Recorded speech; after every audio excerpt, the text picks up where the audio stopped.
Hey guys, today I want to talk about appraisals and the top 3 things from the appraisal. Say number one, I think is important. When you get their name and information, let's try to get that off the registration so we know exactly how these always match up. Okay? 2, we need to go through here and actually ask these questions of what they have. It's very important that you're asking them, not just going out to the unit. You want to ask them because there's things that it doesn't have and it brings the value down. Very, very important. And number 3, which everybody knows how I feel about this, is the backside. You got to ask the conditions of these questions. The way I learned is this is the very, very most important part, because by the time you get done asking all these questions, in their mind, whatever number they were thinking that you didn't ask them up here because you don't want to know because they're always going to be high, by the time you get done asking all these questions, the number's different. I promise you that. So wait, and you wait, and you know they're wanting to tell you. You wait, and you ask all these questions, and they're saying, no, I didn't do it. What do you mean I didn't do this? I didn't pack my bearings. I didn't do my roof. And by the time you get through all this, and then you ask them to sign that, whoa, hold on a second. Things come out. They forgot about, hey, Mabel, remember the thing we did here? And this is gonna help our management team be able to give us an accurate, so when the trades come in, because sometimes they're not here. We do an appraisal, the trade comes in after we've done the deal, and you don't want to go out and tell them it's worth $10,000 less. It's not good, so.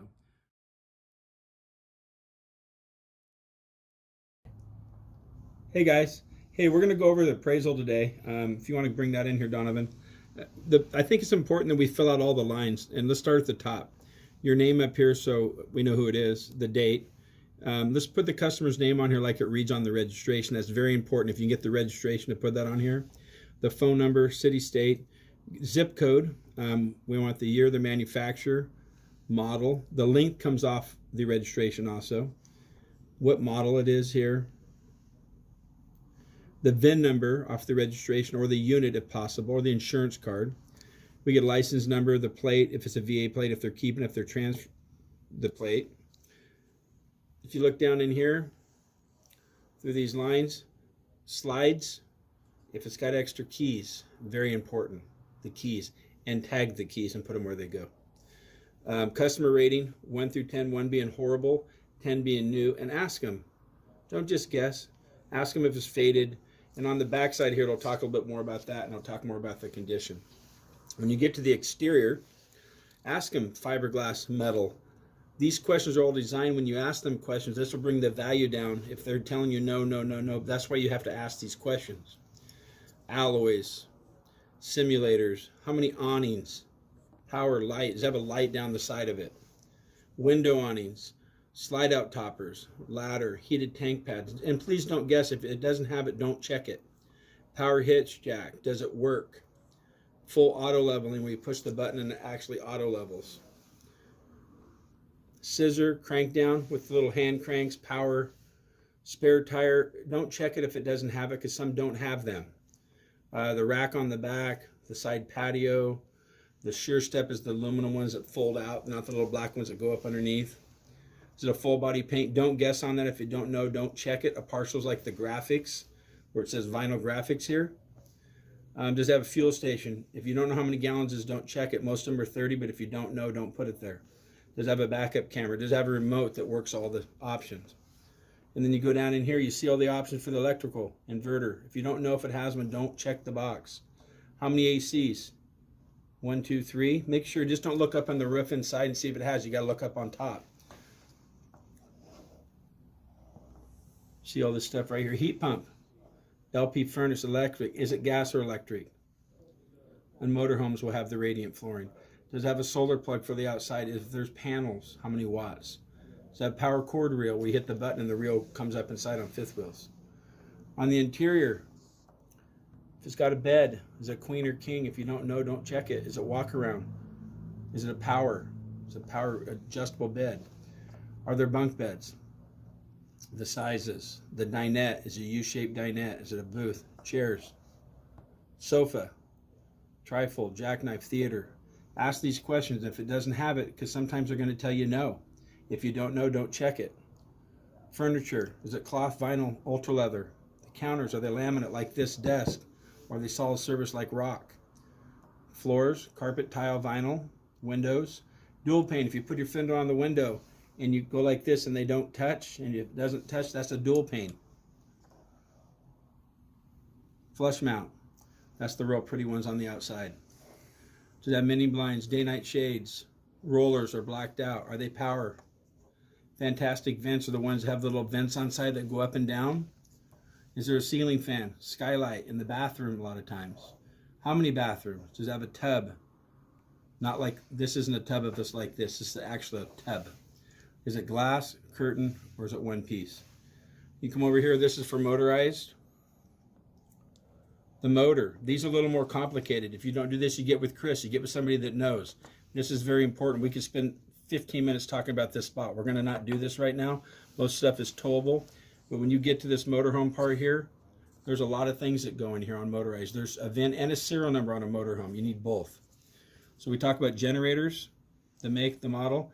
When you're outside, if it's a trade-in, don't be afraid to take pictures of these things so when you get inside, you can actually tell. Gas or diesel on these motorhomes, inverters. Sometimes the people ask them if it's fairly new, if they have the window sticker when it was new. You can also go on RV USA and pull up a lot of brochures. That'll tell you all the options. Refrigerator. You see that there, Donovan? Mm-hmm. The different types. Mm-hmm. Microwave, convection. You have a stove, dishwasher, fireplace, central vac, washer dryer, water heater. A lot of times when you go outside on them, you pop the thing off the side. It will tell you how big the water heater is. Outside kitchen. Does it have a stove, sink, shower? How many TVs? If you don't know the size, I mean, get within reason, but don't, if it looks like it's a 32, don't say it's a 60. And you can write them right here. Is there stereos or DVD, Bluetooth, exterior TV, speakers, lights, underglow lights, front lights, awning lights? Is there a dish? Is there Wi-Fi? And I think the most important part that we really need to work at, I strenuously say we need to work at, is the backside. This right here is where we win. When you're doing your appraisals and you're talking to people and their trade's not here, it's very important we do this because we can find out problems. Because when you ask them to sign this, they're going to remember things they may not have told you. So it's very, very important. Let's go over this. Is there any body damage? They may tell you no here, and they may forget, hey, Mabel, remember we hit the tree lamp on top there? We had that done 3 years ago? Oh, I remember that now. When you ask them, they're going to sign it. It's very important to know that. Is there any stress cracks? Is there any lamination? You ask these. Don't look at the appraisal and then talk to the customer, come back and check all the boxes without asking them. You do it when you're with the customer. So we don't do that again later. We don't talk to the customer, and then when you get back to your desk without the customer, we don't fill this out. So we ask about the paint. We ask about if it's been repainted, because sometimes it does. And was it done at a body shop? Somebody's professional. Is there any peeling, cracking, oxidation? Any missing tires? Do they match? How old are they? Are they worn? They crack. Sometimes people have tires that are 10 years old that look nice, but if they're 10 years old, we got to replace them. Is the awning torn? Is it ripped? Is there any holes? Is it broken? Is the interior, is it all original? Did you take out the chairs? Did you remodify? Does the husband think he's a carpenter, master carpenter, and puts oak all over the place? Is it original? Anything missing? Is there any odors? Pets? Interior stains on side when maybe they fixed it, but there's some stains. Any leaks? They live in it. Just a little while, 6 months. Oh, okay, on the coast. Custom modifications, any slide outs broken. Tank levels misread, sometimes they don't read right. The floors, any stains or cracks, or did you put the awning in one time, or did you put the slide out in and was there a rock underneath that scratched the linoleum? Is there any chips, broken cabinets, any doors missing? Was it stored inside or covered? When's the last time you had the roof resealed? People tell you, never. Oh, we didn't know we needed to. Should we do that? And that's a biggie right there. Have they had it winterized? Have they had the bearings packed? What do you mean I gotta have bearings packed? Sometimes people don't know that. When you ask these questions, if they haven't done these things, the value comes down on their unit. The tank's dumped. Does everything work? You have receipts for stuff that was done. Yeah, we had all of our service done at Wagers. If it's motorized, lube oil and filter, generator service, level systems, any special features. And then when you do this, you ask the customer to sign this. This is their information they gave you. If it's over the phone, you put per phone, Bill and Cindy Smith, 3 o'clock on the 16th. And when they come in, you make sure that they sign this. You have your manager put the wholesale and retail.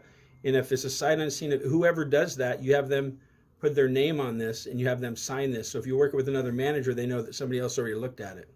When the unit comes in, 9 times out of 10, it's going to be Chris. He's going to put a final ACV on there and he's going to sign that. And he's going to put a retail and a sell about what we're going to be asking for it. And that's about it for now.